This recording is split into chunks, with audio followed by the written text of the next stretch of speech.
Hello दोस्तों, आज हम लोग पढ़ेंगे ऋग वैदिक जो है एक कालीन देवता है, इसके बारे में हम लोग पढ़ेंगे।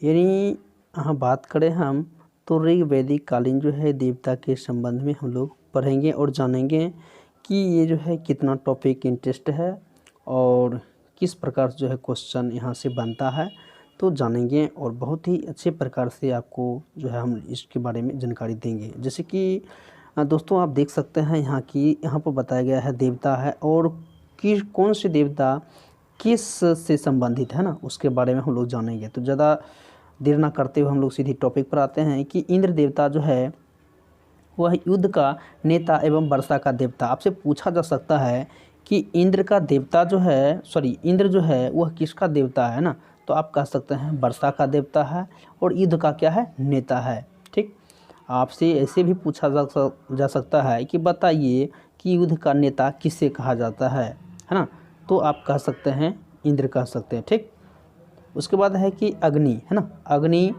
जो है देवता है, वह देवता जो है किसका देवता है ना, तो देवता जो है यह मनुष्य के बीच जो है मध्यस्थ, यानी कि मध्यस्थ जो है एक समायोजित किया जाता है ना अग्नि के बीच, तो इसके बारे में बताया गया। वहीं बात करें हम वरुण देवता की बात, तो वरुण का क्या होता है, संबंध किससे है, तो है पृथ्वी और सूर्य के निर्माता है ना, पृथ्वी सूर्य के निर्माता जो है वह कौन है, वरुण।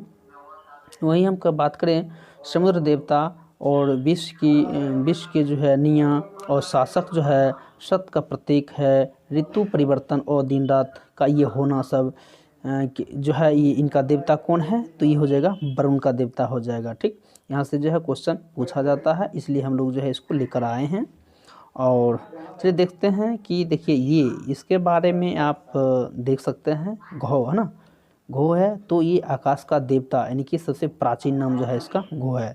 उसके बाद हम करें सोम देवता का, तो सोम देवता जो है वह वनस्पति का देवता, वनस्पति कहे तो पेड़ पौधे है ना, उनकी देवता उषा, उषा एक देवता है जो कि प्रगति और उत्थान का देवता कहा जाता है। राइट, उसके बाद देख सकते हैं कि औसनी, औसनी जो है ये क्या है, तो औसनी जो है देख सकते हैं यहाँ पर विपत्तियों को हरने का देवता कहा जाता है औसनी का। आपसे पूछा जा सकता है कि विपत्तियों को हरने वाले देवता किसे कहा जाता है, तो आप आंसर मार सकते हैं कि औसनी। आप पढ़े रहेंगे तो आप आसानी से मार सकते हैं।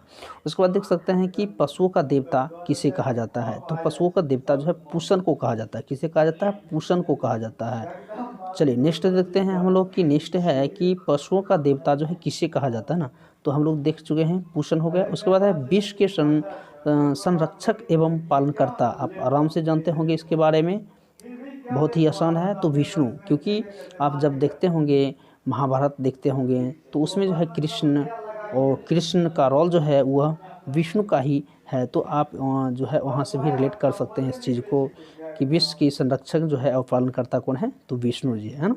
उसके बाद कहता है मारुत, मारुत समझते हैं जिसको मारुत किसको कहते हैं हम लोग, तो हनुमान जी है ना। तो आंधी तूफान का देवता किसे कहा जाता है, मारुत का।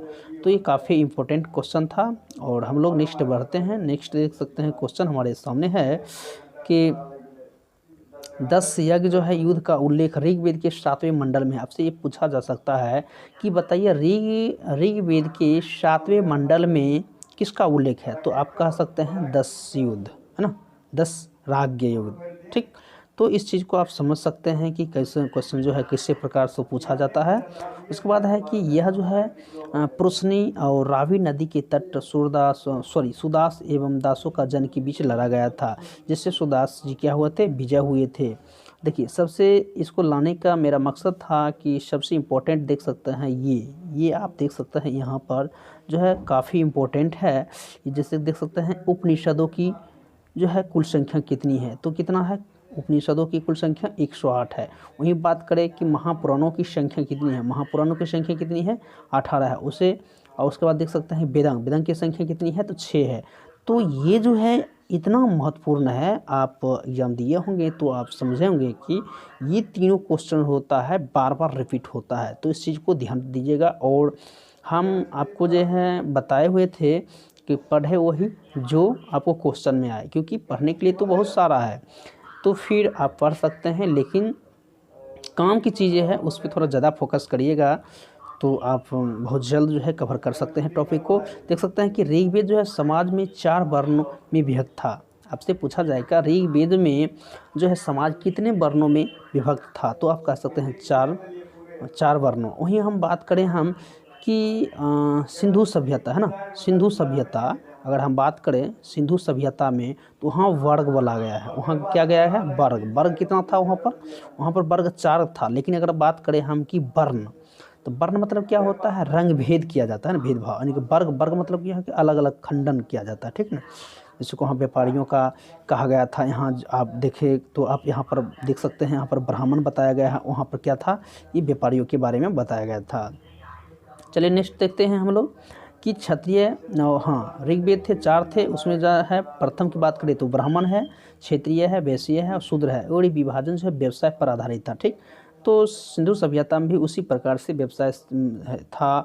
उसमें था एक तरह से क्षेत्र को देखभाल करना, तो उस पर अलग अलग था, वर्ग के रूप में था। लेकिन यहाँ वर्ण के बात किया गया है, ठीक।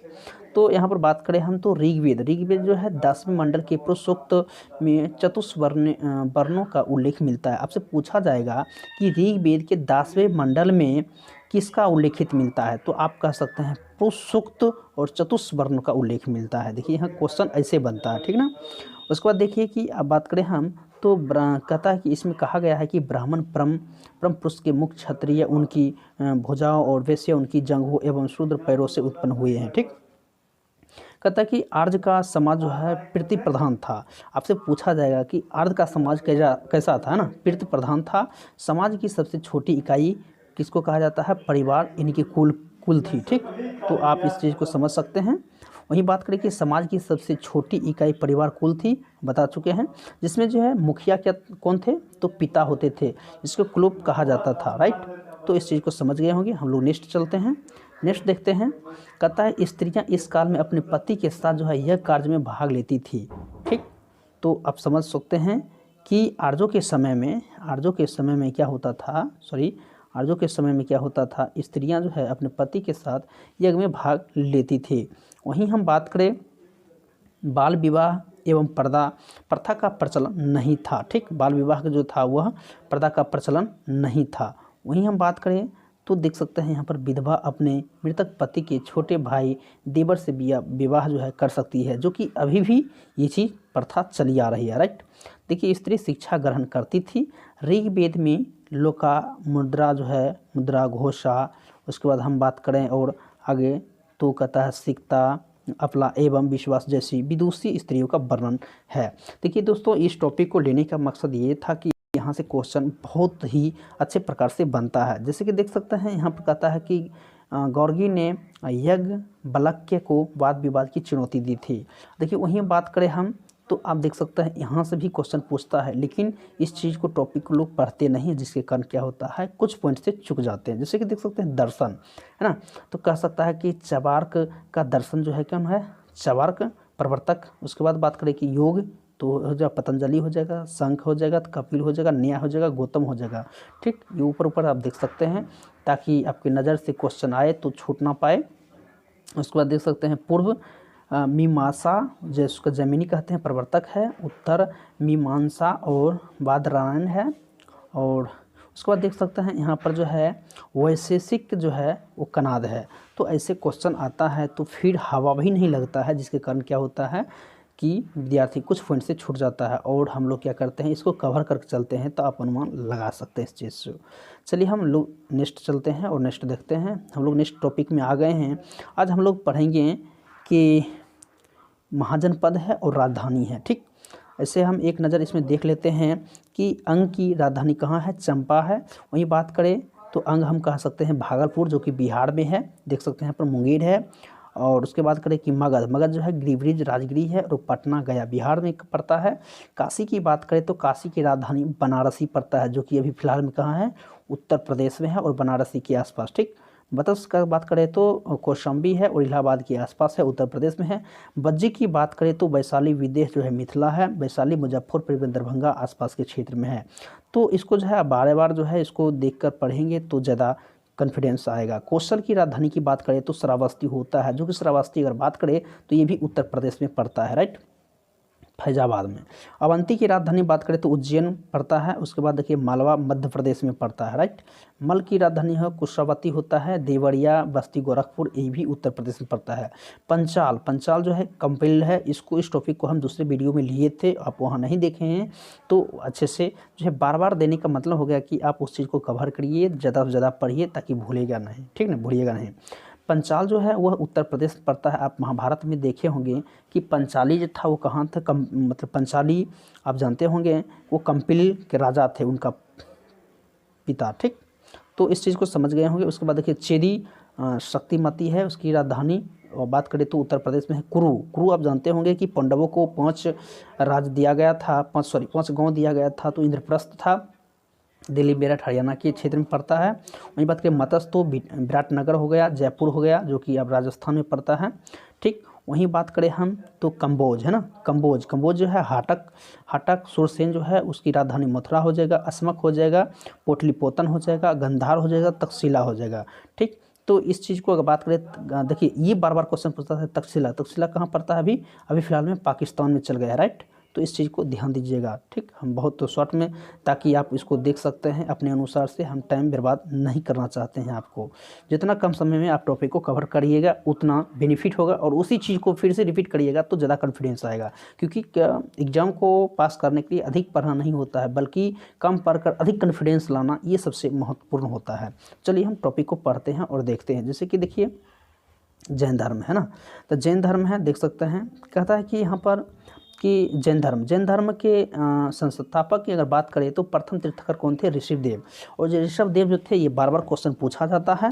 वहीं बात करें जैन धर्म के 23वें तीर्थंकर पार्श्वनाथ थे। 23वें तीर्थंकर कौन थे, पार्श्व, जो कि काशी के इक्ष्वाकु वंशीय राजा अश्वसेन के पुत्र थे। आपसे पूछा जाएगा कि बताइए कि पार्श्वनाथ के पिता जो थे कौन थे, अश्वसेन थे, और अश्वसेन के पुत्र कौन थे, पार्श्वनाथ थे, जो कि 23वें तीर्थंकर थे, राइट। इस चीज़ को ध्यान में रखना जरूरी होता है।